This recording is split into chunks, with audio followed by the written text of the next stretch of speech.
Bem-vindo ao lugar onde cada dia revela o poder transformador da Palavra de Deus. Viaje comigo enquanto descobrimos como as Escrituras remodelam nossas vidas, oferecendo orientação, inspiração e uma conexão de fé mais profunda. Abraça a sabedoria que nos muda para melhor, aqui mesmo, todos os dias. Vamos mergulhar juntos nas histórias que importam. Seu caminho para o crescimento espiritual começa agora, onde eu compartilho com você a palavra de Deus que diz assim em 1 Coríntios 14: sigam o caminho do amor e busquem com dedicação os dons espirituais, principalmente o dom de profecia. Pois quem fala em língua não fala aos homens, mas a Deus. De fato, ninguém o entende.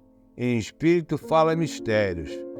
Mas quem profetiza o faz para edificação, encorajamento e consolação dos homens.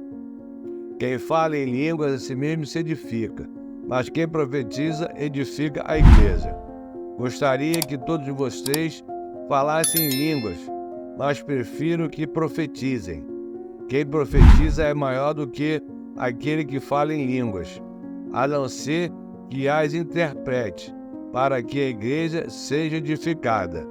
Agora, irmãos, se eu for visitá-los e falar em línguas, em que lhes serei útil, a não ser que lhes leve alguma revelação, ou conhecimento, ou profecia, ou doutrina?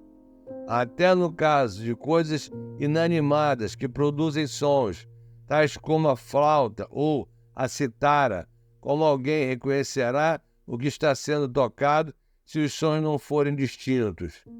Além disso, se a trombeta não emitir um som claro, quem se preparar para a batalha?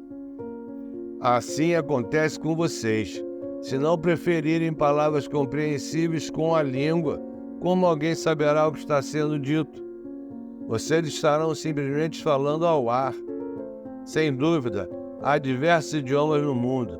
Todavia, nenhum deles é sem sentido.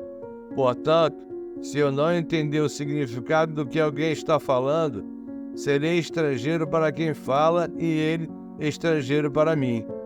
Assim acontece com vocês. Visto que estão ansiosos por terem dons espirituais, procurem crescer naqueles que trazem edificação para a igreja. Por isso, quem fala em línguas, ore para que possa interpretar. Pois, se oro em língua, meu espírito ora, mas a minha mente fica infrutífera. Então, que farei? Orarei com o espírito, mas também orarei com entendimento. Cantarei com o espírito, mas também cantarei com entendimento. Se você estiver louvando a Deus em espírito, como poderá aquele que está entre os não instruídos dizer o amém? A sua ação de graça, visto que não sabe o que vocês estão dizendo? Pode ser que vocês estejam dando graças muito bem, mas o outro não é edificado. Dou graças a Deus por falar em línguas mais do que todos vocês. Todavia, na igreja prefiro falar 5 palavras compreensíveis para instruir os outros a falar 10.000 palavras em línguas. Irmão, deixe de pensar como criança. Com respeito ao mal, sejam crianças, mas quanto ao modo de pensar, sejam adultos. Pois está escrito na lei: por meio de homens de outras línguas e por meio de lábios de estrangeiros, falarei a este povo. Mas, mesmo assim, eles não me ouvirão, diz o Senhor. Portanto, as línguas são um sinal para os descrentes, e não para os que creem. A profecia, porém, é para os que creem, e não para os descrentes. Assim, se toda a igreja se reunir e todos falarem em línguas, e entrarem alguns não instruídos ou descrentes, não dirão que vocês estão loucos? Mas se entrar algum descrente ou não instruído, quando todos estiverem profetizando, ele por todos será convencido de que é pecador e por todos será julgado, e os segredos de seu coração serão expostos.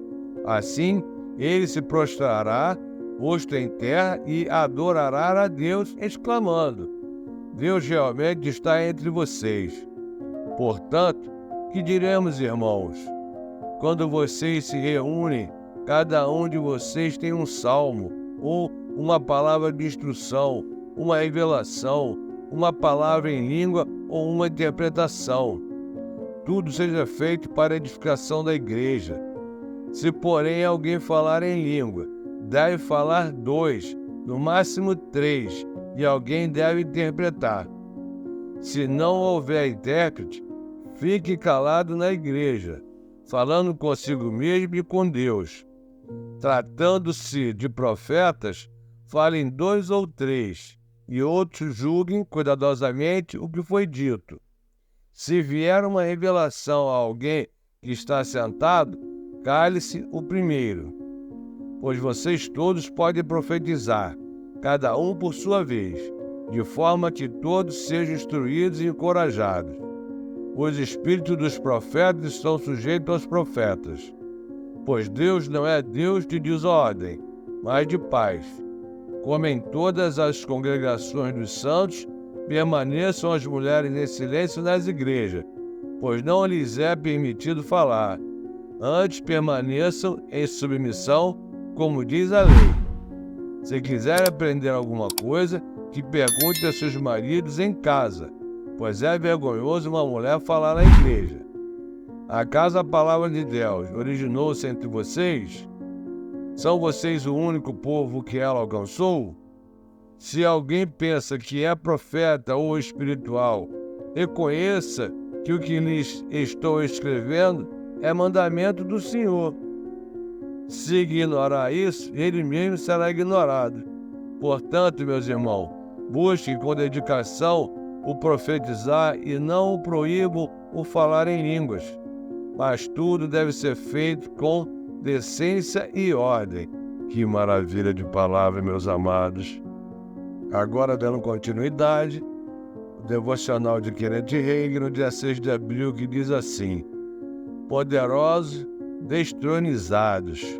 Todavia, falamos sabedoria entre os perfeitos, não, porém, a sabedoria deste mundo, nem dos príncipes deste mundo, que se aniquilam, mas falamos a sabedoria de Deus, oculta em mistério.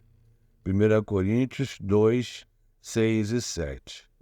A palavra de Deus ensina que Satanás e os espíritos maus são rebeldes que usurparam a autoridade e foram destronizados pelo Senhor Jesus Cristo. A tradução de Moffat, em inglês, desse trecho nos fala: poderosos destronizados que dominam esse mundo. Deus criou a terra e a plenitude dela. Depois concedeu a Adão o domínio ou a autoridade sobre todas as obras das suas mãos. De certa forma, Adão foi feito Deus deste mundo. Quando Adão se vendeu a Satanás, este, por meio de Adão, tornou-se Deus deste mundo, e um detentor rebelde da autoridade de Adão. No entanto, a Bíblia diz que Jesus Cristo é o último Adão. Jesus veio como nosso representante, nosso substituto, e derrotou Satanás. Jesus não o fez visando a sua vantagem, ele o fez por nós.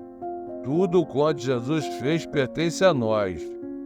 Nós, cristãos, devemos lembrar de que, embora estejamos no mundo, não somos do mundo.